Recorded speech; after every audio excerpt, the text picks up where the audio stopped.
নগাঁও আমোলাপট্টিত জৰাজীৰ্ণ পথৰ বাবে দুৰ্ঘটনাগ্ৰস্ত এখন বাহন।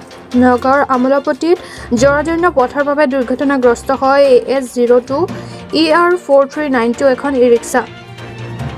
উল্লেখ্য যে কথমপি প্ৰাণ ৰক্ষা পৰে ই-ৰিক্সা চালকজনৰ লগতে দুগৰাকী মহিলাৰ। লগতে ই-ৰিক্সা চালকজনৰ উপৰিও দুগৰাকী মহিলাক ঘটনাস্থলীৰ পৰা পথচাৰীয়ে উদ্ধাৰ কৰে।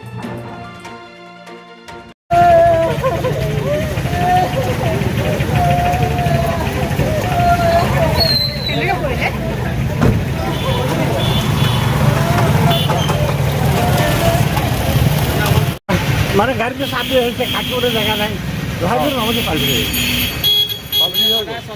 সবাইতো থাকো এইফালে গাড়ি চাপি আহিছে এইটোতো সদায় অহা যোৱা কৰা ৰাস্তা আপুনি নাজানে লাহে কৰি নমাইছো পাছত পাল্টি খাইছে